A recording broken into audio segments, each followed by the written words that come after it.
Hello friends, welcome back to target TGT home science.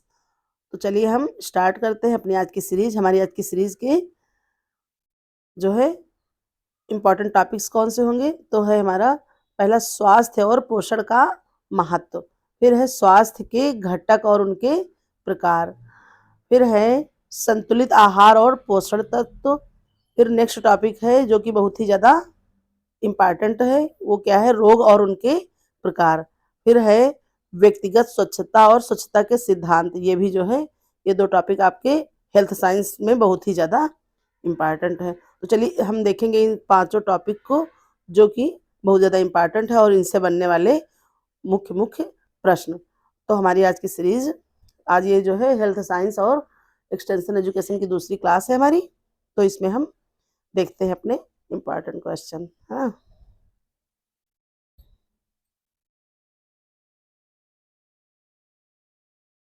First question है, मांसपेशियों की थकान के दौरान किस प्रक्रिया के कारण लैक्टिक एसिड का संचय होता है। मतलब कि जब जो है थकान हो जाती है तब हमारे जो मांसपेशियां हैं उसमें लैक्टिक एसिड जमा हो जाता है। तो वो किस कारण होता है। ऑप्शन है हमारा ग्लूकोज ऑक्सीकरण, फिर है एनारोबिक ग्लाइकोलिसिस, फिर हमारे नेक्स्ट ऑप्शन है फैटी एसिड मेटाबॉलिज्म, फिर है प्रोटीन कैटाबॉलिज्म। तो करेक्ट आंसर हमारा क्या हो जाएगा, ऑप्शन नंबर 2। तो ये देखते हैं ऑप्शन 2 में हमारा क्या है, एनारोबिक ग्लाइकोलिसिस, है ना। इसके कारण जो है ये जब शरीर में हमारी लैक्टिक एसिड का जमाव होने लगता है मांसपेशियों में, जिससे जो है थकान और ज़्यादा होती है और बाकी बाद में जो है गठिया रोग और अन्य समस्याएं जो है धीरे धीरे शरीर में होने लगती हैं। फिर अगला प्रश्न हमारा है, विटामिन डी की कमी से होने वाले रोग में कौन सा हार्मोन असंतुलन देखने को मिलता है। तो ये देख लेते हैं कि कौन सा हार्मोन है। हमारा ऑप्शन पैराथायराइड हार्मोन का अधिक स्राव, फिर है इंसुलिन का कम स्राव, फिर 3 है थायरोक्सिन का अधिक स्राव, फिर है कार्टिसोल का कम स्राव।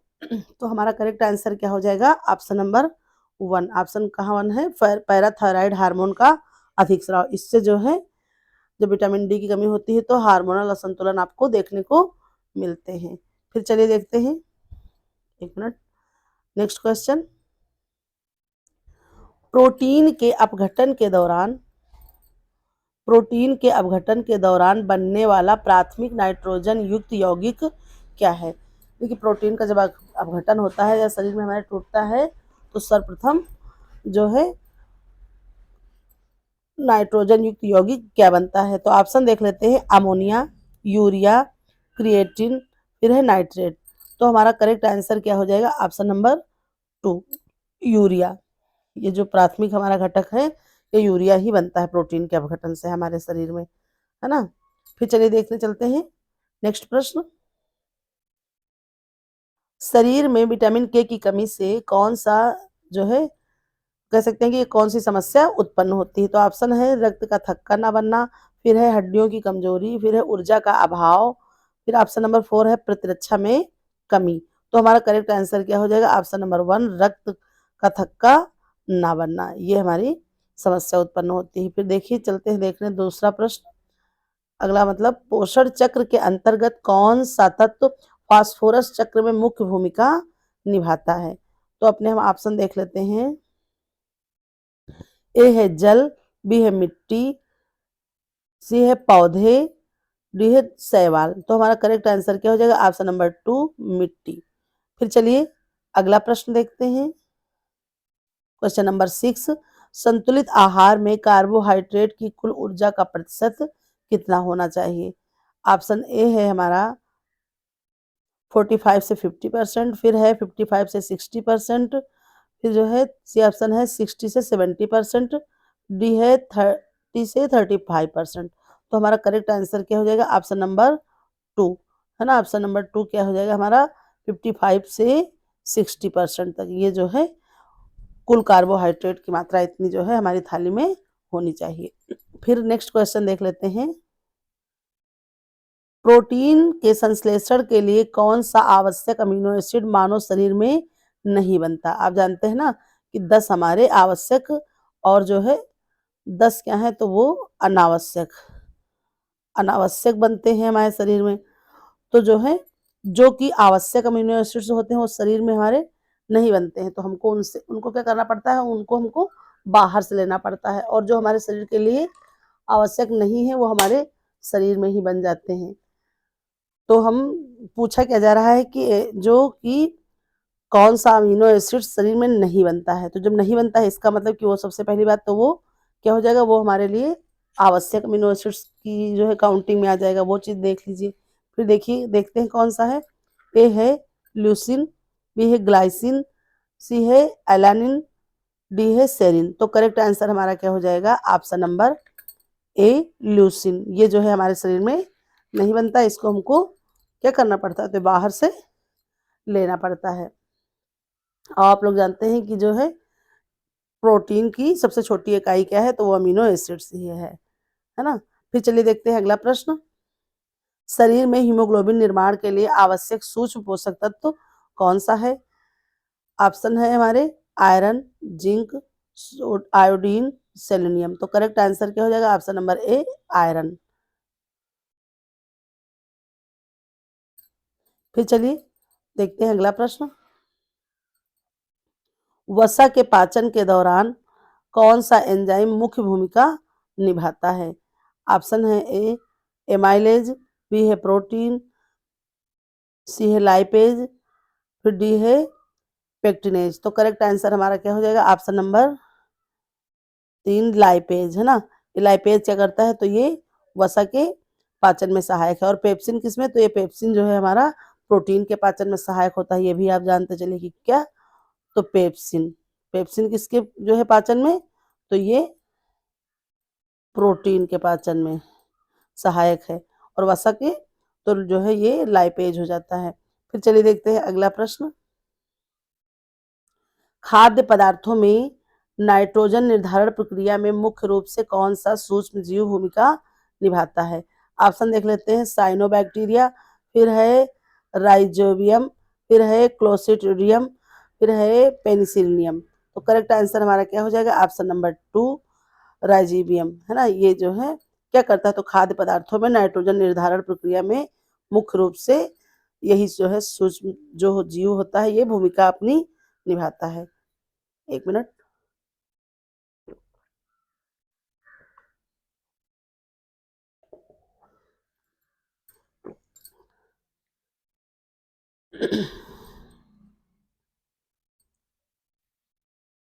फिर अगला प्रश्न हमारा है हृदय रोग के जोखिम को कम करने के लिए आहार में कौन सा वसा उपयोगी है। तो ऑप्शन देख लेते हैं, संतृप्त वसा, फिर है ट्रांस फैट वसा, फिर है असंतृप्त वसा, फिर 4 है हाइड्रोजनीकृत वसा, है ना।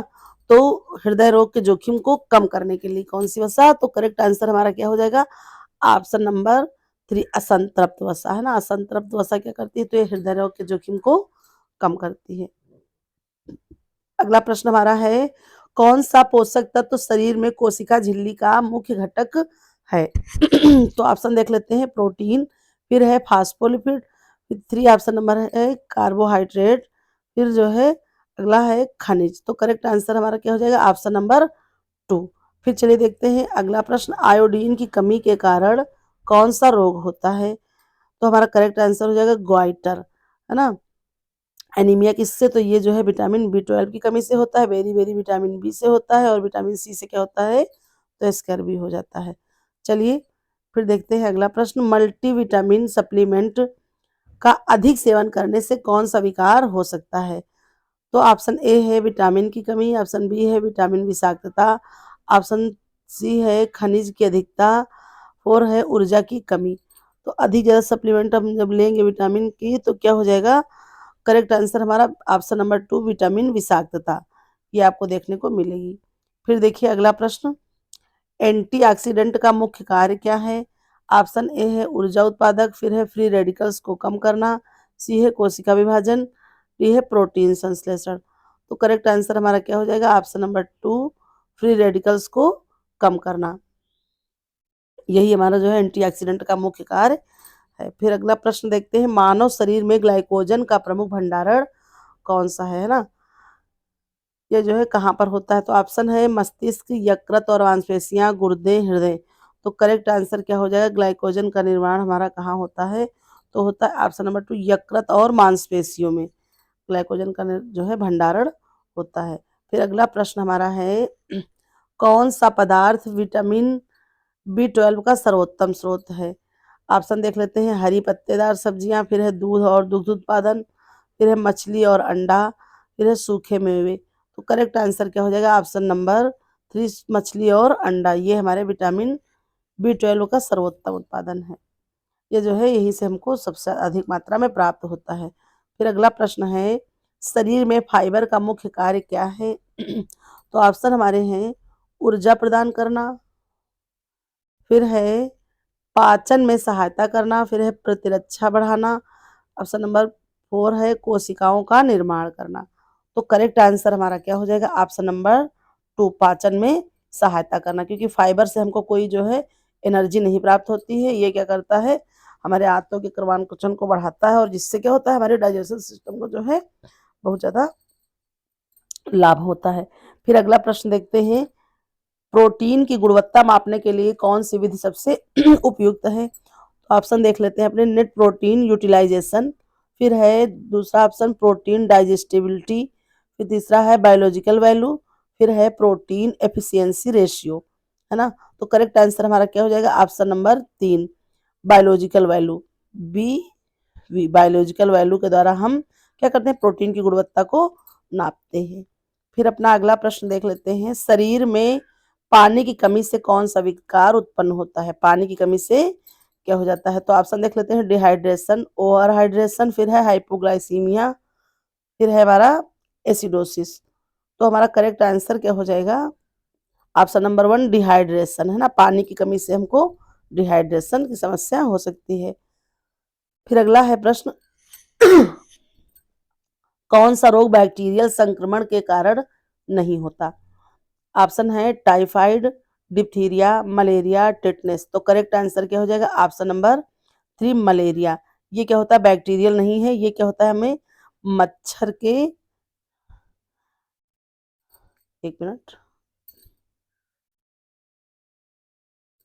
मच्छर के काटने से हमको होता है माल, और जो है बाकी अन्य क्या है, तो ये सब बैक्टीरियल संक्रमण है। टिटनेस हो गया, डिप्थीरिया हो गई, टाइफाइड हो गया, ये सारी चीजें हमको। फिर देखते हैं अगला प्रश्न, कौन सा वायु प्रदूषण रोग जो है वायु प्रदूषण से नहीं जुड़ा है। तो अब देख लेते हैं वायु प्रदूषण से क्या नहीं जुड़ा है। तो ऑप्शन हमारे हैं दमा, ब्रोंकाइटिस, फिर है हृदय रोग, फिर है पीलिया। तो करेक्ट आंसर क्या हो जाएगा, ऑप्शन नंबर 4 पीलिया। ये पीलिया क्या होता है, तो ये दूषित जल से होने वाला रोग है। दूषित जल, वायरस, इन सब चीजों से ये रोग फैलता है। बाकी दमा, ब्रोंकाइटिस और हृदय रोग ये सब जो है किससे, तो ये जो है वायु प्रदूषण से उत्पन्न होने वाले रोग हो सकते हैं। फिर अगला है मलेरिया का परजीवी कौन सा है। अभी हमने बताया आपको कि ऑप्शन है ट्रिपैनोसोमा, फिर है प्लाज्मोडियम, फिर है ल्यूकोमिया, फिर है सिगेला। तो करेक्ट आंसर हमारा क्या हो जाएगा, ऑप्शन नंबर 2 प्लाजोडियम। ये जो है प्लाजोडियम परजीवी के द्वारा मलेरिया रोग उत्पन्न होता है। फिर है कौन सा रोग मच्छर के काटने से फैलता है, तपेदिक, चिकनगुनिया, हैजा। अगला है टाइफाइड। तो करेक्ट आंसर हमारा क्या हो जाएगा, चिकनगुनिया। ये भी जो है मच्छर के काटने से फैलने वाला रोग है। बाकी हैजा आप जानते ही है, दूषित जल और मक्खी द्वारा फैलने वाला रोग है। और बाकी अन्य जो है बैक्टीरियल रोग हैं। फिर अगला प्रश्न देख लेते हैं, निम्नलिखित में कौन सा जल जनित रोग है। ऑप्शन देख लेते हैं, डेंगू, टाइफाइड, जापानी इंसेफेलाइटिस, फिर है मलेरिया। तो करेक्ट आंसर क्या हो जाएगा, ऑप्शन नंबर 2 टाइफाइड। ये जो है दूषित जल के कारण फैलने वाला रोग है। फिर अगला देख लेते हैं प्रश्न, व्यक्तिगत स्वच्छता के लिए निम्नलिखित में से कौन सा आवश्यक नहीं है। देख लेते हैं क्या पूछा गया है, आवश्यक क्या नहीं है।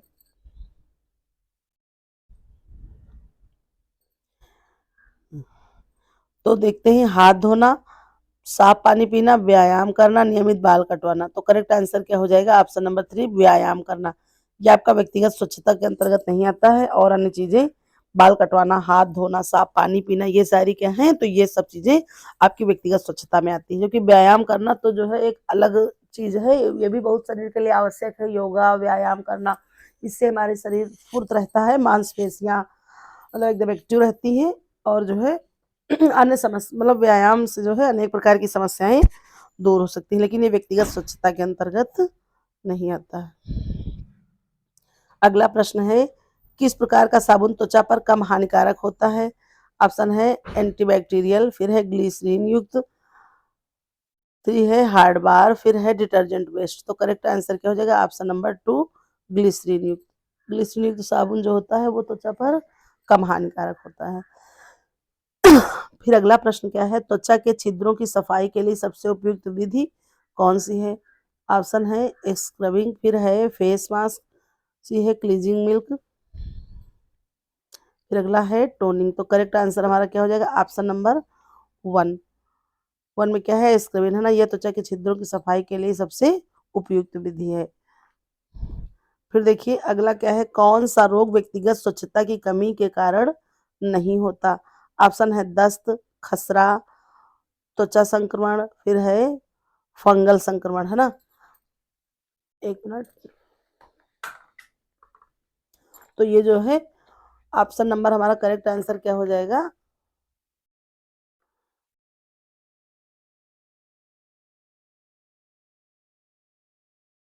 तो ये हो जाएगा ऑप्शन नंबर 2, खसरा, है ना।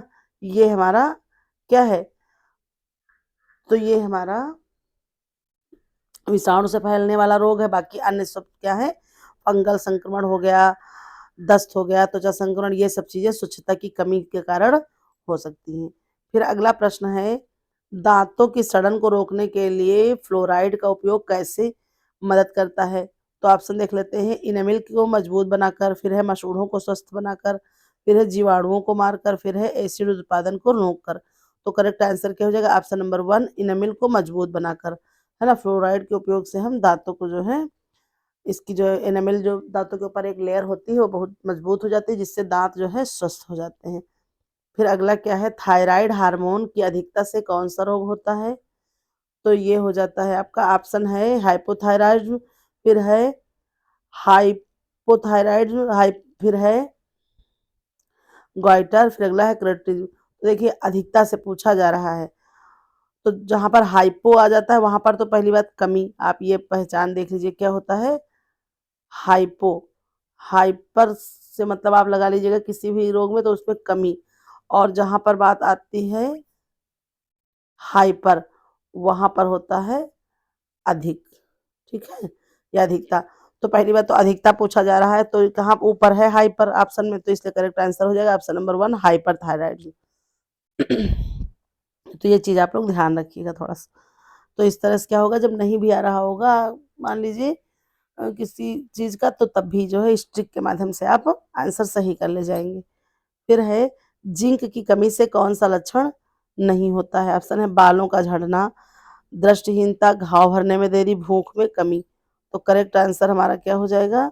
ऑप्शन नंबर 2, दृष्टिहीनता, है ना। बालों के झड़ना, भूख में कमी, घाव भरने में देरी, ये सारी चीजें जिंक की कमी से हो सकती है। लेकिन दृष्टिहीनता क्या है? तो ये जो है दृष्टिहीनता मतलब एक तरह से आप कह सकते हैं रतौंधी भी हो सकता है या अन्य चीजें। तो ये किसकी कमी से होता है? तो ये होता है विटामिन ए की कमी से। ये विटामिन ए की कमी से दृष्टिहीनता आपको देखने को मिलती है। अन्य चीजें इसमें जो है वो जिंक की कमी के लक्षण हैं। फिर अगला प्रश्न है, मधुमेह के रोगियों के लिए किस प्रकार का आहार उपयुक्त है? तो देख लेते हैं ऑप्शन, कम ग्लाइसेमिक इंडेक्स वाला आहार, फिर है उच्च प्रोटीन आहार, कम वसा वाला आहार, उपरोक्त सभी। तो करेक्ट आंसर हो जाएगा ऑप्शन नंबर 4, उपरोक्त सभी। कम ग्लाइसेमिक इंडेक्स वाला आहार, फिर है उच्च प्रोटीन, कम वसा वाला आहार, ये सारी चीजें मधुमेह के रोगियों के लिए बहुत ज्यादा महत्वपूर्ण है। फिर है अगला प्रश्न, शरीर में जल संतुलन बनाए रखने का प्रमुख हार्मोन कौन सा है? ऑप्शन ए है एंटीडायरेटिक हार्मोन, फिर है इंसुलिन, फिर है थायरॉक्सिन, फोर है कार्टिसोल। तो करेक्ट आंसर क्या हो जाएगा? Option number 1, antidiuretic hormone. ये क्या होता है? तो ये जल को संतुलन को बनाए रखता है हमारे शरीर में। फिर अगला है 35 नंबर क्वेश्चन, हड्डियों के घनत्व को बढ़ाने के लिए कौन सा पोषक तत्व आवश्यक है?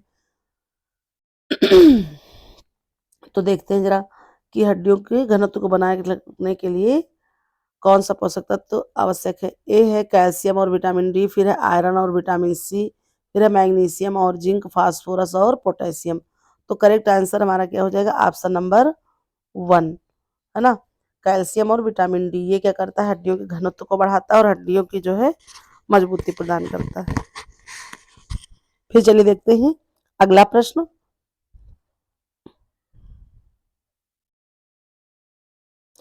बवासीर के रोगियों के लिए कौन सा आहार लाभकारी है? ऑप्शन देख लेते हैं। फाइबर युक्त आहार, प्रोटीन युक्त आहार, वसा युक्त आहार, फिर है हमारा अगला ऑप्शन नंबर 4 कार्बोहाइड्रेट युक्त आहार। तो करेक्ट आंसर क्या हो जाएगा? ऑप्शन नंबर 1 फाइबर युक्त आहार ये हमारा बवासीर के रोगियों के लिए बहुत ज्यादा लाभकारी है। फिर चलिए देखते हैं अगला प्रश्न।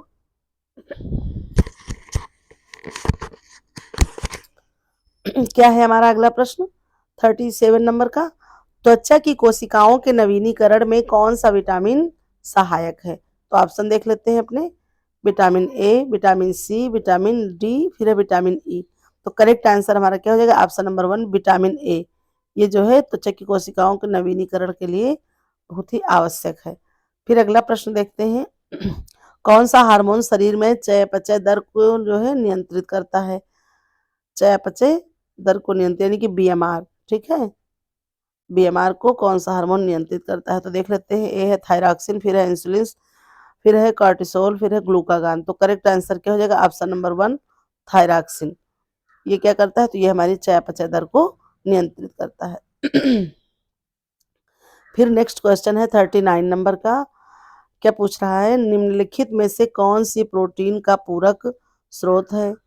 तो ये कौन सा हो जाएगा? ऑप्शन देख लेते हैं। दालें और चावल, फिर है गेहूं और मक्का, फिर है दूध और केला, फिर है मक्का और ज्वार। तो करेक्ट आंसर हमारा क्या हो जाएगा? ऑप्शन नंबर 1 दालें और चावल, है ना। ये क्या होता है? तो ये जो है प्रोटीन को जो है पूरक है। मिलाकर भी खा सकते हैं, दाल चावल को मिलाकर या खिचड़ी के रूप में, इस तरह से जो है ये सब सारी प्रोटीन मिला करके प्रोटीन के पूरक का स्रोत हमारे शरीर में उत्पन्न करती हैं। फिर देखिए अगला प्रश्न है। आहार में उच्च सोडियम के सेवन से कौन सी समस्या हो सकती है? ऑप्शन है उच्च रक्तचाप, फिर है हड्डियों की कमजोरी, फिर है मधुमेह, फिर हमारा अगला ऑप्शन है थायराइड। तो करेक्ट आंसर हमारा क्या हो जाएगा? ऑप्शन नंबर 1 उच्च रक्तचाप, है ना। जब सोडियम की अधिकता होगी तो क्या होगा? उच्च रक्तचाप की समस्या बढ़ सकती है। चलिए फिर देखते हैं अगला प्रश्न।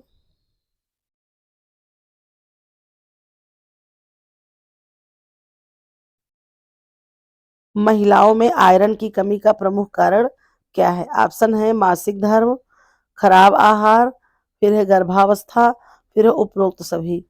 तो आयरन की कमी का प्रमुख कारण ये सारी समस्याएं हो सकती हैं, है ना।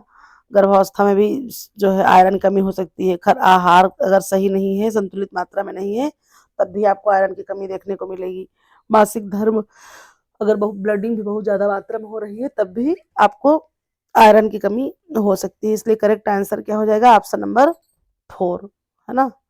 सभी ये सारी चीजें आयरन की कमी के लिए जिम्मेदार हो सकती हैं। देखिए चलना क्या है, सीरीज को हम लोग जल्दी जल्दी अपना रिवीजन करना है। बाकी आप लोगों ने सब लोगों ने पढ़ रखा है, चाहे तो इसी को हम 1 घंटा तक का घसीट कर सकते हैं, लेकिन उसको करने कोई मतलब नहीं है, क्योंकि आप सब लोग जो है मतलब अपने हिसाब से तैयारी किए हुए ही है। सिर्फ क्या है, डेली डेली नजर दौड़ाना है इन सब पर, प्रश्नों पर, और इसी से क्या होगा? हमारा रिवीजन होता रहेगा। इसलिए जो है हम बस जल्दी जल्दी प्रश्नों को हल कर रहे हैं। बहुत ज़्यादा जो है चाहे तो इसकी व्याख्या करते हुए 50-50 प्रश्न को एक एक डेढ़ डेढ़ घंटे में घसीट सकते हैं, लेकिन जो है ये चीज़ नहीं, सिर्फ जो है हमको रिवीजन करना है। तो चलिए देखते हैं अगला प्रश्न। पाचन तंत्र में सबसे अधिक पोषण जो है अवशोषण कहाँ होता है ना। पाचन तंत्र में सबसे अधिक पोषण जो है अवशोषण कहाँ होता है? तो भी देख लेते हैं। ऑप्शन है अमाशय, फिर है छोटी आंत, फिर है बड़ी आंत, फिर है यकृत। तो करेक्ट आंसर हमारा क्या हो जाएगा? ऑप्शन नंबर 2 छोटी आंत, है ना। छोटी आंत में सबसे अधिक पोषण अवशोषण होता है। क्या कहते हैं? भोजन का अवशोषण छोटी आंत में सबसे अधिक होता है।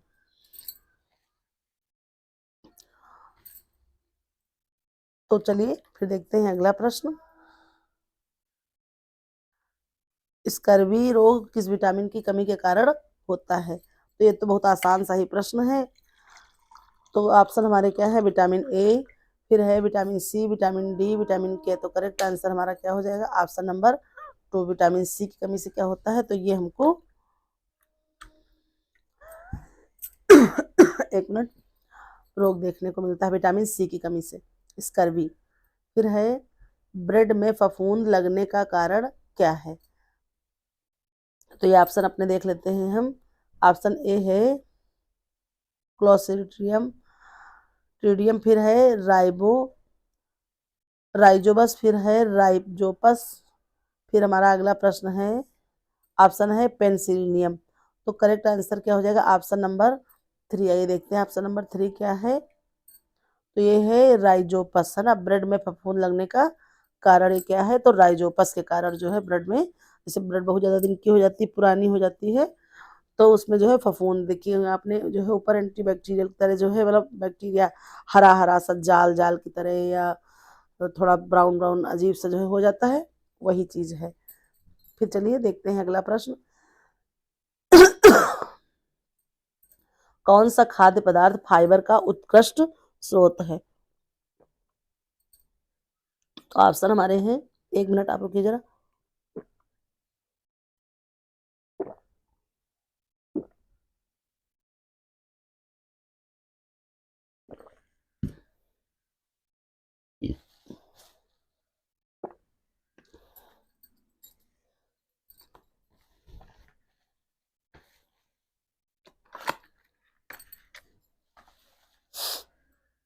ऑप्शन देख लेते हैं, केला, फिर है ओट्स, फिर है दूध, फिर है मछली। तो आप जानते हैं मछली से क्या है? तो ये विटामिन ए के लिए जो है जिम्मेदार होती है और आयरन के लिए होती है। दूध में क्या है? तो प्रोटीन पाया जाता है। केला कार्बोहाइड्रेट्स का है। तो इसलिए करेक्ट आंसर हमारा क्या हो जाएगा? ऑप्शन नंबर 2, ओट्स, है ना। इसमें जो है बहुत ही अच्छी मात्रा में फाइबर आपको प्राप्त होंगे। फिर चलिए देखते हैं अगला प्रश्न। शरीर में अधिक वसा संचय से कौन सा रोग हो सकता है? तो क्या पूछ रहे हैं? अधिक वसा संचय से। तो देखिए ऑप्शन हमारे हैं, ए है, ऑप्शन ए है हृदय रोग, फिर ऑप्शन बी है गुर्दे की बीमारी, फिर है एनीमिया, फिर है मलेरिया, है ना। तो जो है आप जानते हैं मलेरिया क्या होता है? तो ये मच्छर के काटने से होता है ना। मच्छर जनित रोग हो गया आपका। मलेरिया क्या है? तो विटामिन B12 की कमी से होता है। और गुर्दे की बीमारी, ये भी जानते हैं आप जो है, ये अलग समस्या है एक प्रकार की। और तो जो है करेक्ट आंसर हमारा क्या हो जाएगा? ए, हृदय रोग। जब वसा अधिक संचय होगा, जो बैड कोलेस्ट्रॉल है एलडीएल, तो वो हमारी जो है क्या होगा? नसों में जम जाएगा। तो जब नसों में जमने लगता है तो इससे क्या होता है? जो हमारा हृदय का जो परिसंचरण रक्त का है, दौरान है, वो सही से नहीं हो पाता, नसें ब्लॉकेज जाती है। तो जब ब्लड सर्कुलर सही से नहीं होगा तब ये समस्या आती है। तब जो है जब अपना कार्य सही से हृदय नहीं कर पाएगा, तब जो है हृदय रोग की समस्या उत्पन्न होगी। इसलिए करेक्ट आंसर होगा आपका हृदय रोग। ठीक है, चलिए फिर देखते हैं, एक मिनट, अगला प्रश्न। शरीर में कोलेस्ट्रॉल का मुख्य कार्य क्या है? ऑप्शन देख लेते हैं जरा अपने। ऊर्जा उत्पादन, फिर है हार्मोन संश्लेषण, फिर है प्रोटीन निर्माण, फिर है प्रतिरक्षा बढ़ाना।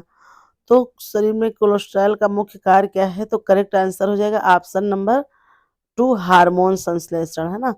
कोलेस्ट्रॉल क्या करता है? तो ये हार्मोन संश्लेषण को बढ़ाता है। फिर चलिए देखते हैं अगला प्रश्न। आयोडीन युक्त नमक का उपयोग क्यों किया जाता है? ऑप्शन ए है रोग प्रतिरोधक क्षमता बढ़ाने के लिए, थायराइड रोगों से बचने के लिए, हड्डियों को मजबूत बनाने के लिए, है ना। फिर है, एक मिनट, हमारा फोर्थ ऑप्शन है दांतों की सुरक्षा के लिए। तो इसके लिए तो देखिए करेक्ट आंसर हमारा क्या हो जाएगा? ऑप्शन नंबर 2, थायराइड रोगों से बचने के लिए जो है हम क्या करते हैं? तो आयोडीन युक्त नमक का प्रयोग करते हैं। फिर अगला प्रश्न है, कौन सा खाद्य पदार्थ पॉलीअनसैचुरेटेड वसा का प्रमुख स्रोत है? ऑप्शन देख लेते हैं, मूंगफली, जैतून का तेल, मछली, मक्खन। तो करेक्ट आंसर क्या हो जाएगा? ऑप्शन नंबर 3 मछली। ये क्या है? तो पॉलीअनसैचुरेटेड वसा का उदाहरण है।